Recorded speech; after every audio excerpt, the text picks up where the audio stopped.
I was born in the south of France, where I grew up with my brother, sister, and my parents.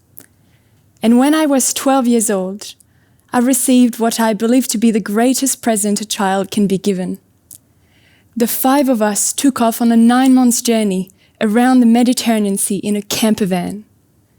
We traveled through Spain, Portugal, Morocco, Tunisia, Libya, Egypt, Jordan, Syria, Turkey, Greece, and Italy. It changed my life.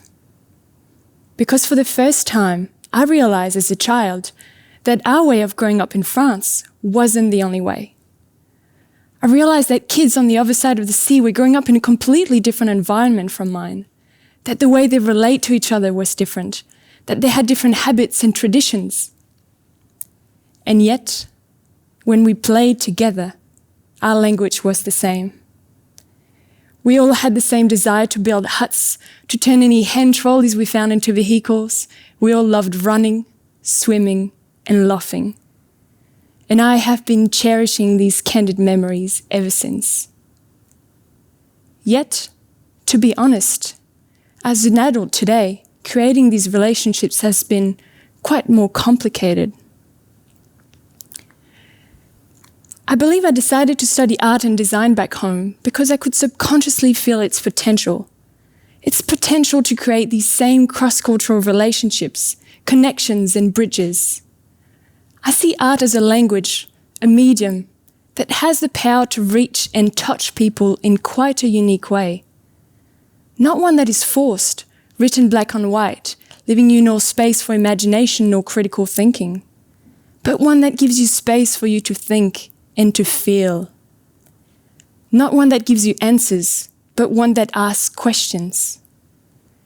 Art gives us the tools, the language, to talk about trauma and pain.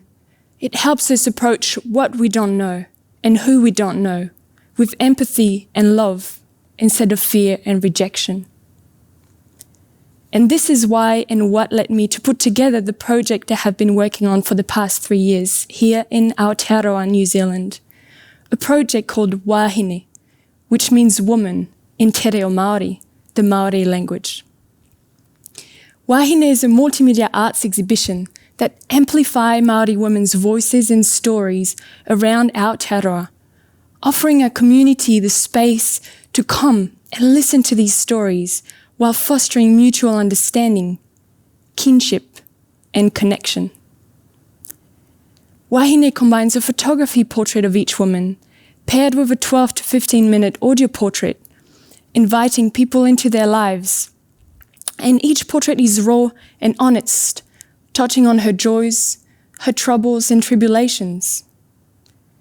Each portrait comes to life over many months in a co-creation process between each woman and I, which asks for a lot of vulnerability and courage from both of us. The first step is a pretty deep interview and connection and conversation that her and I share around who she is and what being a Māori woman means to her. And this process also involves a part where she gets to record on a small recorder for a few weeks the sounds of her daily life, of her whānau, her family, her surroundings, and what is important to her. And then I collect the sounds that she has recorded, and with her voice I compile her audio portrait. Her photo and audio portraits are then exhibited together in the exhibition, offering space for the community to come, to pause for a few minutes and to listen to them. I started working on this kaupapa about 4 months after arriving in New Zealand from France. Everything was fresh and new, and the divide and the wound between Māori and Pākehā quickly became tangible to my eyes. And by Pākehā, I mean New Zealanders of European descent. So I thought quite candidly that perhaps there was something that could be done on my level with my sensitivity and awareness, with my medium, art. I decided to learn about Te Ao Māori, the Māori world, about Aotearoa's history, reading books, having conversation in kōrero around these topics, and I also met the local iwi, the local tribe. I also decided to enroll in an ethnology degree with the University of Strasbourg in France, as I felt I was missing some tools in my kit, in my toolbox. And not long after that, I met the first woman who would take part in the exhibition, Cindy Theater. I remember so vividly the day her and I sat down. 4 hours of memories, of emotions and vulnerability. I came home that day feeling more grounded and aligned than ever before, with a deep, deep feeling that this is what I wanted to put my energy and my skills into. I wanted to create a safe space for Māori women to share their stories, and most of all, I wanted all of us to be able to come and listen to them. As I started moving forward with the project, with the kaupapa, I started to become aware of barriers that had been taken down without being aware of them. The barriers that everyone else was seeing and were afraid of. The courageous and curious person that I was when I arrived was slowly losing its colours. My mind was becoming a messy canvas with lots of questions and scribbles and fears. I was suddenly so afraid of making mistakes and being culturally incorrect.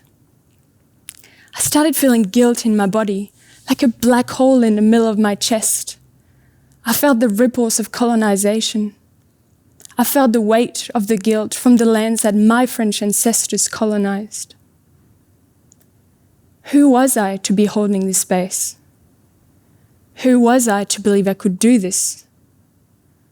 Who was I to believe I was the right person? Something new was knocking on my door, what Alex Hotede Barnes calls Pākehā paralysis, which he describes as emotional and intellectual difficulties that Pākehā can experience when engaging in social, cultural, economic and political relations with Māori. And this paralysis emerges with the fear of getting it wrong, of perpetuating cultural tokenism, and therefore not taking any actions at all. Giving into this fear, hiding behind this guilt, would have meant giving up the project. It would have meant letting the ripples of colonization pull us apart once again. So I had to move forward. But now, I could name it. I could name that fear, which means I could start to work with it. I learned its shape, its color, and how it felt inside my chest. And don't get me wrong, this fear still knocks on my door on a regular basis. But when it does, I ground my feet into the earth, I visualize it, I accept it, I transform it, I take action. I remember the first interview I had with Cindy Theater. I remember her vulnerability and her courage. And I remember the dozens of people that I have witnessed in the exhibition with tears rolling down their cheeks, yearning for connection, for closeness and love. I believe we need to talk about this paralysis. And it's scary. I was so afraid to show up today, not because I had to give a talk, but because I knew I had to address it. I had to be bigger than this fear, to use the wrong words and being culturally incorrect. But once we can start this conversation, once we can learn to become comfortable with this discomfort, then and only then can we start to work with it. And one way we can do this is by being students again. I've made mistakes. I've been clumsy, and that's okay. By saying out loud, I will probably make mistakes, but believe that I really want to learn. So if that's okay with you, I would love for you to tell me about them. Tell me what I haven't done so well, where I should stand, and when it is my time to speak or to listen. And sometimes that means that I need to swallow my ego and allow myself to be vulnerable. But here might be the key. Now, I'm not going to steal Brené Brown's brilliant TED Talk and research, but damn, she's got it. Vulnerability brings us together. It allows us to feel close, to connect, and to drop in. And I believe that it can help open the dialogue and have this difficult conversation, improving in a tangible way the well-being of our communities. My hope is that this project will not only inspire empathy for the stories that we hear, but reflect that same empathy onto ourselves. Because I do believe that it is through empathy and respect that we can start to acknowledge each other. Wahine reminds us that while we're all unique in our own ways, so many of our experiences are alike. Wahine is now touring New Zealand. It is touring around the country, starting with Te Waipounamu, the South Island of New Zealand.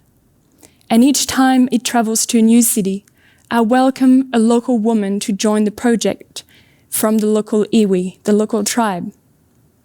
So far, it has been exhibited in Whakatu Nelson, in Mohua Golden Bay, in Richmond, in Otatahi Christchurch, in Otepoti Dunedin, and in Waihopai Invercargill.